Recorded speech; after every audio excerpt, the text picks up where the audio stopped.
quel est le meilleur filament pour débuter? Si tu penses tout de suite PLA ou PETG, eh bien prépare-toi à être surpris parce que cette année, des nouveaux filaments débarquent avec des promesses alléchantes. Vitesse d'impression boostée, meilleure finition, résistance accrue. Bon, soyons honnêtes, la plupart du temps, c'est du marketing. Mais là, j'ai testé un filament qui m'a plutôt bluffé. Honnêtement, je ne m'attendais pas à de tels résultats. Alors, avant que je te révèle ce mystérieux filament, un petit mot rapide si tu veux soutenir notre projet. Déjà, je t'invite à liker la vidéo, à t'abonner, à partager. Ça aide vraiment la chaîne à grandir. Et si tu veux aller plus loin dans ton soutien, sache qu'on propose des formations en impression 3D et en modélisation 3D. Ça a lieu en individuel ou en petit groupe. Et notre but, c'est tout simplement te rendre totalement autonome dans tes projets. Que ça soit des projets perso comme des projets pro. Notre organisme est reconnu par l'État et tu peux donc faire financer cette formation jusqu'à 100%. Si jamais tu es curieux, je te mets un lien dans la description. Mais si tu préfères, tu peux aussi nous appeler ou nous rendre visite. Maintenant que tu sais comment nous soutenir,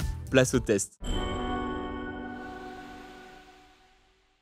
Quel est donc ce filament qui change la donne? Quand on débute en impression 3D, on te dira presque toujours de commencer avec du PLA. Et c'est logique. C'est très facile à imprimer, tu as un très bon rendu, les prix sont ultra abordables. Bref, c'est un combo parfait si tu veux te lancer. Mais ça, potentiellement, c'était avant. Car il y a un petit nouveau qui pourrait bien venir bousculer les habitudes. Il s'agit d'un filament qui est proposé par Polymaker dans leur gamme Panchroma. Au look brillant et franchement stylé. Son petit nom, c'est le COP. Pour copolyester. Alors, sans vous faire un cours de physique-chimie, voilà comment on peut classer les filaments en impression 3D. On a les polylactiques, comme le PLA, qui est biodégradable, très facile à imprimer, idéal pour débuter. Ça, vous êtes au courant. Ensuite, on a tout ce qui est polyester, notamment le PETG ou le PCTG, qui sont plus résistants, à la fois mécaniquement et chimiquement, tout en restant là aussi assez accessible. Après, on aura tout ce qui est thermoplastique, polyuréthane, typiquement le TPU, qui est flexible, qui est parfait pour les objets souples ou qui doivent encaisser pas mal de chocs sans se casser. Et notre fameux COP, lui, c'est un copolyester. C'est en gros un cousin des polyesters. Ce matériau qui est sans PPA est 100% recyclé et recyclable. C'est un plastique qui a été créé en 2009 et son nom commercial, c'est le Tristan. Normalement, les matériaux en copolyester sont réputés pour leur excellente résistance chimique, mais souvent sont moins faciles à maîtriser. Sauf qu'ici, le pari de Polymaker, c'est justement de proposer un filament aussi simple à imprimer que du PLA, mais aussi économique que ce dernier. Le tout avec de bien meilleures performances sur le reste. Franchement, dit comme ça m'a l'air quand même ambitieux. Donc, on va tester tout ça ensemble. On va commencer simplement en testant la résistance thermique du COP. Il s'agit juste de sa capacité à supporter des variations de température sans pour autant se déformer. Plus cette dernière est élevée et plus le filament va résister aux différents chocs thermiques. Donc ce qui nous intéresse ici, ça va être de savoir jusqu'à quelle température le filament peut monter et descendre sans pour autant se déformer. Car si c'est le cas, on va pouvoir l'utiliser dans des situations à la fois froides et chaudes. Je vous donne un exemple pour être un peu plus concret. Certains filaments comme l'ABS ou encore mieux le PEC, eux sont réputés pour leur très bonne résistance à la chaleur et peuvent donc être utilisés pour des pièces qui doivent résister à la chaleur, comme des composants de voiture. En l'occurrence, avec le COP, on peut lire sur les specs qu'il nécessite une température entre 190 et 230 degrés pour la buse. Ce qui est franchement très bas pour de l'impression 3D en tout cas. C'est en gros quasiment la même chose que du PLA. Donc ce qui est cool, c'est que ça signifie que vous allez pouvoir l'imprimer avec n'importe quelle imprimante 3D, le tout sans caisson thermique. Genre si vous avez une petite A1 mini à la maison, ça suffit largement. Mais le revers de la médaille, c'est qu'il risque de faire aussi bien que le PLA en termes de résistance thermique. Donc on va se retrouver avec les mêmes problèmes. Par exemple, le PLA, lui, il commence à se ramollir dès les 40-50 degrés, ce qui n'est quand même pas très pratique si votre pièce doit supporter des températures un peu importantes. Donc si vous avez une pièce en PLA en plein soleil en été, c'est, je vous le dis, directement foutu. Faites l'expérience à la maison, vous verrez. Pour aller un peu plus loin, il y a un autre facteur à comprendre, c'est la température de ramollissement Vica, qu'on appelle aussi la VST. Il s'agit en réalité d'une mesure qui va déterminer à quelle température un matériau va commencer à se ramollir lorsqu'il est soumis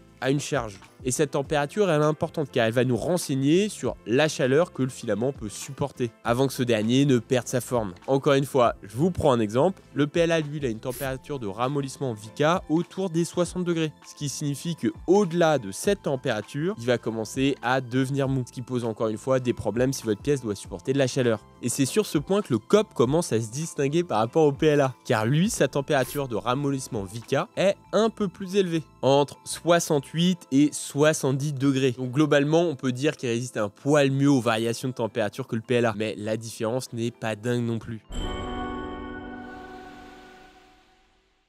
On a la résistance chimique. Pour faire simple, encore une fois, il s'agit en fait de la capacité de la matière à maintenir ses différentes propriétés lorsqu'il va être exposé à certaines substances. Ces dernières peuvent être des acides, des solvants ou encore des huiles. Chimiquement, ce COP il résiste aux huiles, aux solvants, aux graisses ainsi qu'aux agents acides et basiques mais de faible intensité. Là où le PLA, lui, aura une résistance chimique assez limitée. Ce dernier est sensible à de nombreux solvants, peut malheureusement se dégrader en contact de certains produits chimiques. Alors qu'à titre de comparaison, le PETG offre plutôt une bonne résistance chimique. J'ai donc plongé une pièce de PLA, de PETG et de COP pendant 2 heures et je vous laisse juger par vous-même le résultat. On peut donc là aussi considérer que le COP a tendance à un peu mieux performer que le PLA, même s'il reste un peu moins performant sur ce point-là que le PETG. Ensuite, facteur clé pour des impressions réussies, ça va être tout simplement son adhérence au plateau. Et évidemment, vous imaginez bien qu'un matériau qui adhère mal, c'est un risque de warping évident, ou carrément de voir votre pièce se décoller de ce dernier. Le PLA, lui, il est justement réputé pour très bien adhérer, même à un plateau qui n'est pas chauffé, même si je vous recommande quand même d'en utiliser un, aux alentours des 50-60 degrés. Et pour le COP, la température de plateau, elle doit se situer entre 25 et 60 degrés, ce qui signifie que lui aussi adhère plutôt bien, sans pour autant avoir un plateau qui est extrêmement chaud, mais c'est aussi indiqué qu'il n'est pas recommandé d'imprimer ce type de matière sur du PEI texturé, car le COP il a en fait des propriétés d'adhérence très élevées. Alors encore une fois, ici on a testé sur un plateau texturé en comparant avec du PLA, et je vous laisse juger par vous-même. Vous pouvez voir que ça fonctionne très bien, et ça représente un énorme avantage si vous êtes débutant, parce que souvent quand on débute, on rencontre ce type de problème.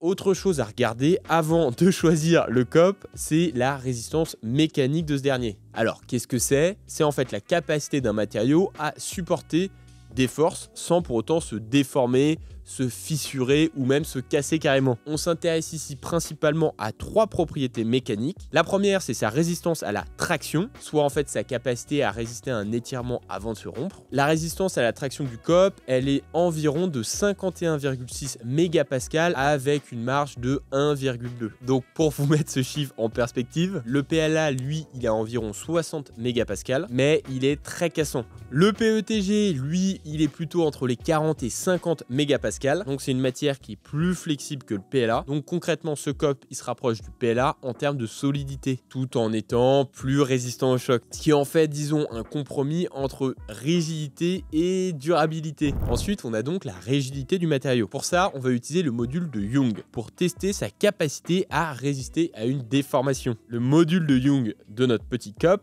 il est de 2515 mégapascal avec une marge de plus ou moins 71. Ça signifie qu'on est en face d'une matière qui est relativement rigide. Encore une fois, à titre de comparaison avec d'autres matières bien connues de l'impression 3D, on aura le PLA entre 3000 et 4000 mégapascal, qui est réputé, je le rappelle, pour être très rigide mais cassant. Le COP est donc ici légèrement plus flexible que le PLA, et à la différence du PETG qui est plus souple, entre 2000 et 2200 mégapascal, et je parle même pas de l'ABS, entre 1900 et 2200 mégapascal. Le COP est donc moins rigide que le PLA, mais plus rigide que le PETG ou l'ABS. Ce qui rend donc cette matière très intéressante pour les pièces qui nécessitent, encore une fois, un bon équilibre entre solidité et flexibilité. Pour finir, on va devoir prendre en compte sa résistance au choc. Là, il s'agit de la capacité de la matière à absorber l'énergie sans pour autant se casser. La résistance au choc du COP, c'est 2,9 kJ au mètre carré avec une marge d'approximation de 0,1. En comparaison avec les autres matières, le PLA il est entre 2 et 5 kJ au mètre carré, mais par contre peut casser net sous un choc brutal. Le PETG, lui, on est entre 5 et 10 kJ par mètre carré, donc plus flexible et absorbe mieux les impacts. Et l'ABS, lui, il est entre 10 et 15 kJ par mètre carré, et c'est pour ça qu'il est excellent pour les chocs. Le COP se situe donc dans la même gamme que le PLA, mais avec une meilleure capacité quand même à absorber les impacts. Bref, résistance à l'attraction, à la rigidité et la résistance au choc sont 3 critères essentiels pour bien choisir un filament, que ça soit le COP ou n'importe quel autre. La vitesse d'impression 3D est cruciale pour équilibrer la qualité, l'efficacité et l'optimisation des impressions. Car évidemment, sans surprise, la vitesse, ça va affecter directement la précision de nos différentes couches, mais aussi la résistance mécanique globale de l'objet que vous venez de fabriquer, et évidemment le temps que votre pièce va mettre à être fabriquée. Dites-vous bien qu'une vitesse trop rapide peut malheureusement faire foirer votre création, tandis qu'à l'inverse, une vitesse trop lente peut ralentir inutilement votre temps de fabrication. C'est donc important de bien ajuster la vitesse en fonction du résultat que vous souhaitez obtenir, mais aussi du matériau que vous êtes en train d'imprimer. Ici, notre candidat du jour monte jusqu'à 400 mm/s et à paramètres et machine égales, voici la qualité de la pièce à 400 mm/s pour du PLA. Au regard des pièces imprimées, le COP est donc pour moi équivalent en termes de qualité à un PLA high speed. C'est des PLA qui sont censés être pensés pour l'impression haute vitesse. Bon, ici, c'est un peu le problème du COP. Comme ce dernier est moins développé, ça sera évidemment plus compliqué pour vous de vous en procurer. Contrairement au PLA, où là, c'est la foire à la saucisse. Actuellement chez Polymaker, le COP est quand même proposé à 27 couleurs, c'est vraiment beaucoup, mais ça restera quand même moins que tous les PLA qui sont aujourd'hui disponibles sur le marché. Et ce dernier commence à être vendu sur le site à environ 15 € le kilo. C'est vraiment pas très cher. Mais donc sur ce point, je me permets quand même de le donner au COP, car cette différence, elle s'explique simplement par la moins grande popularité de cette matière. Et je vous assure que si demain tout le monde imprime du COP, vous pourrez en trouver à toutes les sauces. Bon, pour conclure et essayer de synthétiser tous nos tests, bon, vous l'avez vu, le COP est vraiment une variante super intéressante du PLA. Il le bat en réalité dans quasiment toutes les catégories. Après, faut pas non plus en faire des caisses. Ça reste une matière très similaire au PLA, mais je serais pas étonné de voir dans les années qui viennent un développement de l'usage en tout cas du COP. En tout cas, si vous avez des questions plus spécifiques sur le COP ou en général d'autres matières en impression 3D, n'hésitez pas, les commentaires sont faits pour ça, on les lit tous et on essaiera de vous répondre. Et pour ceux qui souhaitent se former à l'impression 3D et à la modélisation 3D, je vous invite tout simplement à cliquer sur le lien en description, l'histoire de découvrir notre formation.